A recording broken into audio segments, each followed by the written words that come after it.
Bonjour à tous, la grande interview Europe 1 CNews. Bonjour Charles de Courson. Bonjour. Député Lyotte de la Marne, rapporteur général du budget à l'Assemblée nationale. Merci d'avoir accepté notre invitation.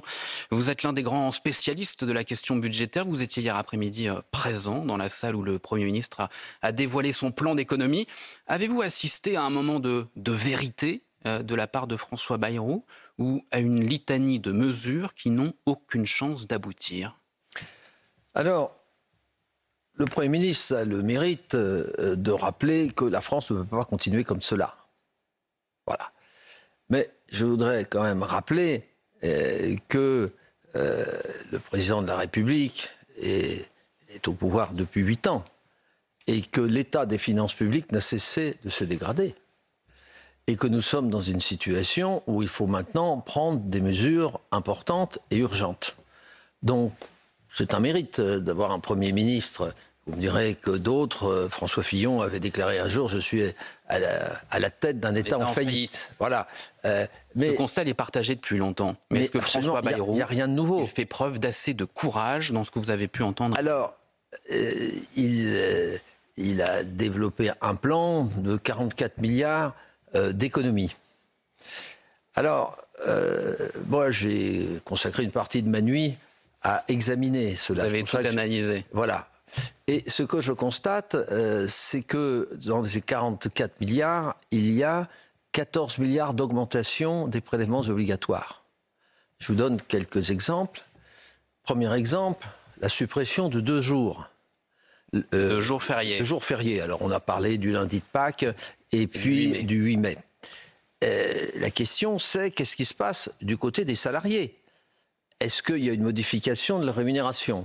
Aux dernières nouvelles, la réponse est non. C'est pas prévu, non. La réponse est non. En revanche, on vient de la. Mais y a-t-il une contrepartie ? Il devrait y avoir une contribution demandée aux entreprises. Alors, si c'est une contribution aux entreprises, c'est-à-dire une cotisation patronale, modèle de l'époque Raffarin, qui avait supprimé une journée et qui avait fait payer aux entreprises l'équivalent, c'est-à-dire 0,3 points de cotisation salariée. Bon. Et dans ce qu'a exposé le Premier ministre, il y a 4 milliards d'euros. Donc ça correspond à peu près à 0,6 points de cotisation patronale. Voilà. Sinon, le différentiel, vous enrichissez les entreprises. Si on travaille plus... Bayrou ne l'a pas dit. Il ne l'a pas dit. Voilà. Pourquoi ? 4 milliards d'euros. Parce que je suppose que ça ne va pas être très populaire. Voilà. Deuxième exemple, sur les prélèvements obligatoires, on nous dit on va supprimer les niches fiscales et sociales à hauteur de combien ? De 3,4 milliards. C'est bien une augmentation des prélèvements obligatoires. Troisième exemple, sur les mesures d'équité fiscale. Bien, il y en a pour 4,2 milliards d'augmentation. Mais où voulez-vous en venir, Charles ? Je veux dire qu'il ne faut pas dire que ces 44 milliards, c'est massivement une réduction de la dépense publique. C'est pour, grosso modo, presque un tiers, pour 14 milliards d'après mes décomptes, une augmentation des prélèvements obligatoires. Or, le Premier ministre l'avait dit, il ne faut plus augmenter les prélèvements obligatoires. Là, ce sont très clairement des hausses d'impôts demandées aux Français, des cotisations demandées 14 milliards, voilà. Et il reste une trentaine de milliards d'économies sur la dépense. Donc c'est un tiers sur les recettes et 2 tiers sur les dépenses. Et sur les dépenses, vous avez un certain nombre de choses qui méritent investigation. On nous a dit on va économiser 5 milliards d'euros sur les opérateurs. Alors les opérateurs, c'est quoi ? Les fameuses agences de l'État. C'est des agences diverses et variées qui dépensent à peu près 70 milliards. Alors, on aimerait savoir sur quoi on économise. Voilà. Et on a parlé des économies, mais on n'a pas parlé des dépenses nouvelles. Pourquoi la situation est aussi catastrophique ? Parce que vous avez des augmentations spontanées considérables. Vous avez le budget de la défense, 6,5 milliards supplémentaires. Vous avez les intérêts de la dette. Alors, on n'a pas encore le chiffre, mais ça doit être de l'ordre 7-8 milliards supplémentaires. On a la contribution à l'Union européenne qui augmente 7 milliards de plus. Vous savez pourquoi ? L'année prochaine. Parce qu'on a été subventionné par l'Union européenne dans le cadre du plan de relance, mais maintenant il faut rembourser les dettes. C'est pas plus compliqué que ça. Vous voyez, rien que ces 3 mesures, grosso modo, c'est 20 milliards de dépenses supplémentaires. Donc on voit bien qu'il faut prendre des mesures justes. Et est-ce qu'elles sont toutes justes? Alors là, grand débat. Vous estimez que François Bayrou ne va pas assez loin dans les coupes du budget de l'État? Je pense que la priorité, c'est de réduire la dépense publique. C'est pas de continuer à augmenter les prélèvements obligatoires. C'est ça, je pense, une première critique qu'on peut faire. L'ordre de grandeur, si vous voulez, de 44 milliards, c'est un ordre de grandeur de ce qu'il faudrait faire. Il faudrait le faire sur la dépense. Et une dépense juste. Et puis, prendre quelques mesures symboliques. Par exemple, vous, Charles de Courson, je crois que vous avez déposé une proposition de loi, par exemple, pour revoir les avantages accordés aux anciens présidents de la République, aux anciens premiers ministres. Absolument, absolument. Vous regrettez que le Premier ministre ait mis ça sur la table hier ? Oui, c'est pas avec ça que vous allez redresser les finances publiques, mais il y a des mesures symboliques, de dire tout le monde doit faire des efforts. Et en tête, ceux qui ont les meilleurs revenus ou des situations, si vous voulez, qui choquent à juste raison l'opinion publique. Moi, demander aussi aux parlementaires un petit effort, ça me paraît tout à fait normal. On est élu par le peuple, c'est les impôts du peuple qui nous rémunèrent, et ben qu'on fasse aussi un... Mais concrètement, quel effort ? Quel effort? C'est-à-dire que vous auriez aimé qu'il mette quoi sur la table hier, François Bayrou? Parce qu'il le concerne un certain nombre de mesures symboliques concernant les ministres, la représentation nationale, les anciens présidents, les anciens premiers ministres, qui choquent beaucoup de gens. Prenez Madame Cresson, tout le monde a oublié depuis combien de temps elle n'est plus première ministre. Elle continue à avoir un certain nombre de moyens qui lui sont octroyés par la République. Est-ce que ceci est raisonnable? Moi, j'avais proposé qu'au bout de 10 ans, ce type d'avantages, voitures, chauffeurs, etc., disparaissent. Ça me paraît tout à fait réaliste. D'ailleurs, c'est ce que préconisait un rapport, d'ailleurs, qui avait été demandé à un membre du Conseil d'État. Charles de Courson, la grande interview Europe 1 CNews, le Premier ministre parle jour férié ou encore antibiotiques et vaccins. Nous consommons en France 2 fois plus d'antibiotiques qu'en Allemagne, et je ne crois pas que nous soyons en meilleure santé que les Allemands, dit François Bayrou. En résumé, il veut responsabiliser les Français en les faisant davantage passer à la caisse. Il faut en passer par là? Non, mais il a raison sur ce point. Prenez les antibiotiques. Mais qui prescrit des antibiotiques? C'est pas vous et moi qui peuvent aller acheter des antibiotiques. Il faut une ordonnance. Voilà. Donc le problème, c'est l'évolution des prescriptions médicales. Il y a eu d'ailleurs des progrès. Prenez certaines formes de maladies, on prenait des antibiotiques alors que c'était totalement inutile. Mais il y a d'autres exemples qu'on peut prendre en matière de dépenses de santé. On a parlé vaccination. C'est vrai que si tout le monde était vacciné, par exemple, contre la grippe, on ferait des économies très importantes.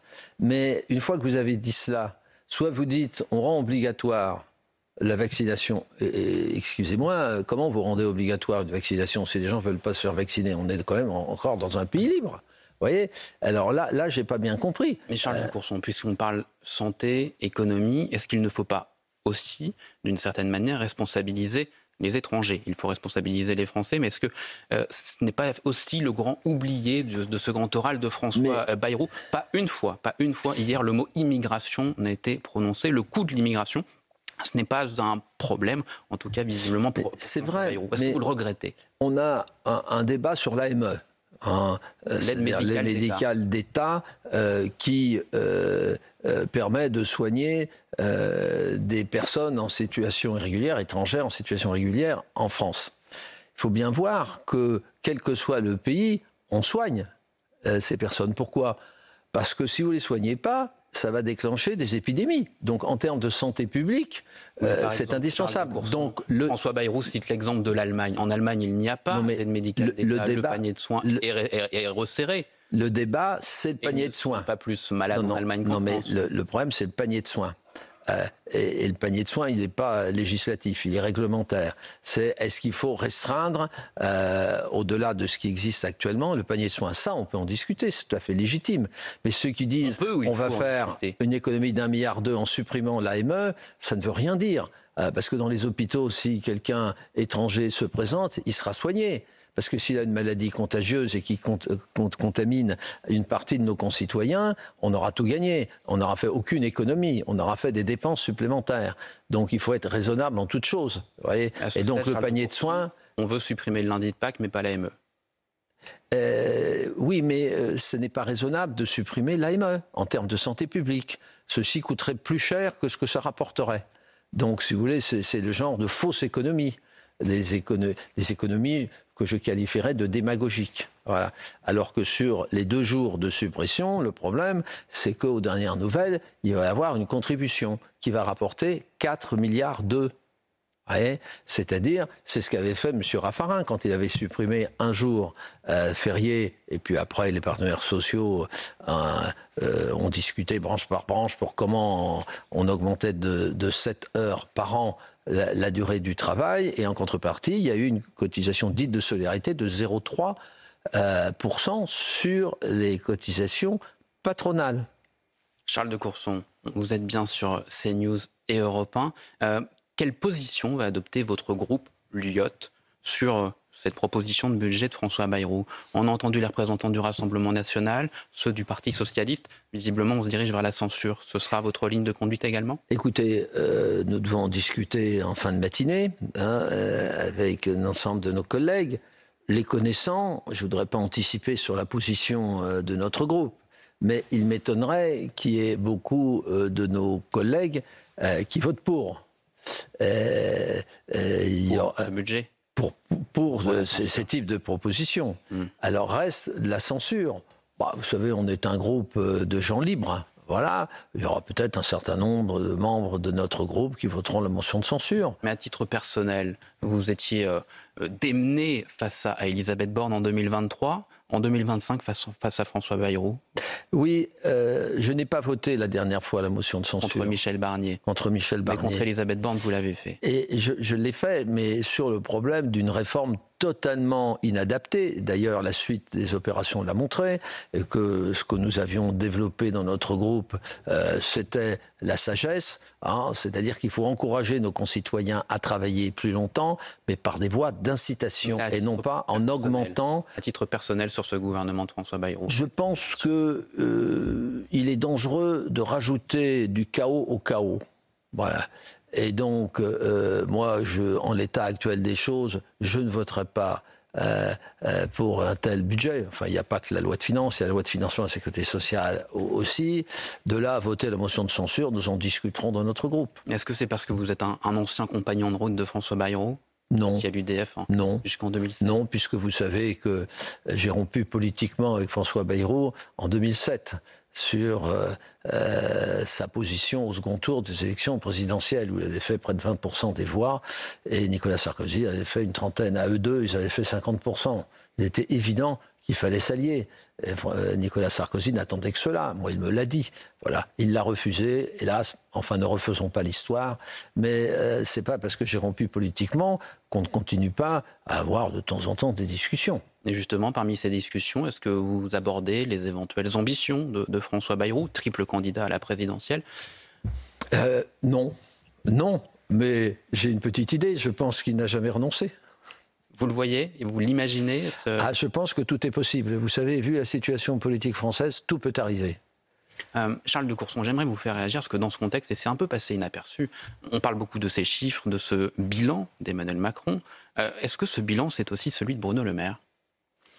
Oui. Moi, je surnommais Bruno Le Maire Monsieur 1000 milliards, puisque quand il est arrivé, la dette publique était de 2300 milliards. Charles de Courson, quand il nous a quittés, 3300 milliards. Je vous pose la question parce qu'il y a quelques jours, on a appris que Bruno Le Maire était décoré, nommé au titre d'officier de la Légion d'honneur pour le 14 juillet. Comment vous avez perçu cette nomination? C'est bienvenu dans ce moment-là? Vous savez... quelles que soient les critiques que j'ai pu adresser à Bruno Le Maire, qui a trouvé que parfois j'étais même très dur à son endroit, il a quand même consacré une partie de sa vie au service de notre pays, même si je conteste la façon dont il l'a fait, mais ça c'est un débat. Donc qu'il ait la Légion d'honneur, vous savez, comme tous les anciens députés, au bout de certains nombres d'années... Donc c'est normal. Mais après, ça ne me paraît pas anormal. Merci beaucoup, Charles de Courson, d'avoir accepté Notre invitation, c'était la grande interview Europe 1 CNews. À très bientôt.